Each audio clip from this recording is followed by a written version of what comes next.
Assalamualaikum warahmatullahi wabarakatuh. Nama saya Ahmadin Setiawan dari Teknik Industri, ingin mempresentasikan hasil usaha saya, yaitu usaha seblak.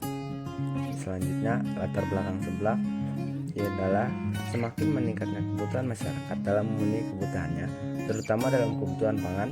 Semakin meningkatnya pula keanekaragaman kebutuhan masyarakat, terutama dalam hal makanan. Di Indonesia mempunyai banyak sekali keanekaragaman makanan, dan setiap daerah mempunyai karakteristik tersendiri, dilihat dari sosial budaya, tingkah laku, atau dari segi kebiasaan. Semua itu dipengaruhi oleh keadaan lingkungan, tempat tinggal, iklim, atau tingkat penghasilan yang berbeda-beda. Masyarakat Indonesia semakin kreatif dan inovatif dalam membuat resep baru untuk meningkatkan kebutuhan pangan mereka sehari-hari. Mereka juga kreatif dalam membuat jajanan dari berbagai daerah. Dalam hal ini, saya akan membuat jajanan khas Bandung yang sudah tidak asing lagi didengar atau dirasa oleh masyarakat. Mayoritas menyukai jajanan dengan rasa pedas, yaitu seblak. Selain rasanya yang enak dan pedas, harganya pun relatif murah, terjangkau oleh semua kalangan, dan bahannya pun mudah didapat serta cara pembuatannya juga cukup mudah. Lanjut ke manfaat usaha. Manfaat ekonomi usaha seblak ini cukup menjanjikan karena keuntungan yang didapat cukup lumayan. Kami menawarkan dan memberikan kemudahan bagi pelanggan dengan memberikan harga yang murah tapi dengan produk yang tidak murahan. Setelah manfaat usaha, kita lanjut ke analisis SWOT. Analisis SWOT kekuatan, yaitu produk ini cukup digemari masyarakat. Bahan baku dan pengolahan yang sangat mudah. Kelemahannya yaitu dapat dinikmati setelah baru dimasak. Artinya tidak dapat dimasak tanpa adanya pesanan. Ketiga, peluang, yaitu di saat masyarakat mulai bosan dengan makanan modern seperti cake dan lain sebagainya. Yang keempat, ancaman, yaitu mudah bosan karena tren makanan selalu berubah-ubah. Lanjut ke strategi pemasaran. Strategi pemasaran, makanan ini bisa dinikmati oleh siapapun, baik anak-anak maupun orang yang sudah dewasa. Bisa ditemukan di lapak yang saya akan dibuka, misalkan di depan minimarket atau ruko.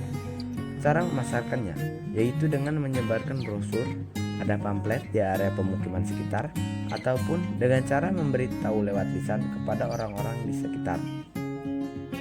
Mempromosikan bisa lewat Facebook, Instagram, atau pada WhatsApp. Pesaing dalam bisnis ini yaitu pelaku usaha yang menjual produk sejenisnya seperti mie ramen atau mie kocok dan masih banyak lagi. Lalu menghadapi persaingannya yaitu dengan cara memberikan diskon pada produk tersebut dan diadakan diskon pembelian. Lanjut ke rencana pengembangan usaha yang saya akan lakukan. Yang pertama, prospek perkembangan bisnis ini akan cukup baik, bisa mendapatkan keuntungan yang cukup besar, dan peminatnya juga tidak akan hilang begitu saja. Tetapi kita harus menjalankan dengan konsisten, memberikan diskon-diskon, dan terus berpikir menciptakan varian baru yang bisa dinikmati masyarakat.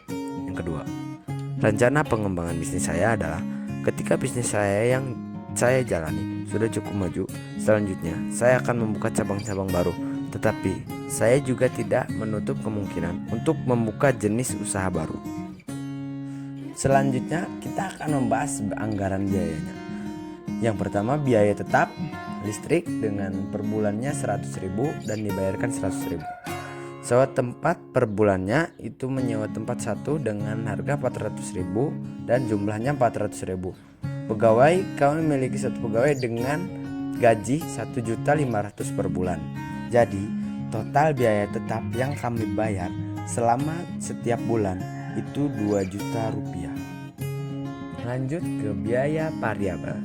Yang pertama itu air 5 galon seharga 30.000, garam 5 kg seharga 65.000, mie 4 kardus seharga 1.600.000, bawang merah 10 kg seharga 600.000, bawang putih 10 kg seharga 500.000, cabai merah 10 kg 900.000, kerupuk 15 kg 150.000, telur 20 kg 1.600.000, kencur 5 kg 200.000, makaroni 10 kg 400.000, gas 2 tabung 40.000, styrofoam 1.400 piece seharga 1.400.000, plastik 30 piece 300.000, sendok 30 piece 750.000. Jadi total biaya variabelnya semuanya 8.535.000 rupiah. Lanjut ke biaya BEP. Yang pertama, menghitung biaya BEP dalam unit.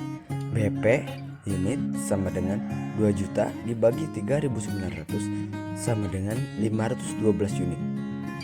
Jadi untuk mencapai BEP harus bisa menjual 512 unit per bulan. Yang kedua, menghitung BEP dalam rupiah. BEP rupiah sama dengan 2 juta dibagi 3.900 dikali 10.000 sama dengan 5.128.205 rupiah. Kita bulatkan menjadi 5.128.000 rupiah. Untuk mencapai BEP, saya harus bisa menghasilkan 5.128.000 dalam waktu 1 bulan. Yang terakhir, kesimpulannya, penjualan dalam 1 bulan 512 unit, penjualan dalam 1 hari 17 unit. Hasil dari 17 unit 512 dibagi 30 hari. Lalu pendapatan dalam 1 hari 5.128.000 dibagi 30 hari. 5.128.000 itu hasil dari biaya BEP yang tadi kita bahas. Jadi pendapatan dalam 1 hari adalah 171.000 rupiah. Itu target dalam penjualan 1 hari. Oke, itu saja yang bisa saya sampaikan. Kurang lebihnya mohon maaf. Wassalamualaikum warahmatullahi wabarakatuh.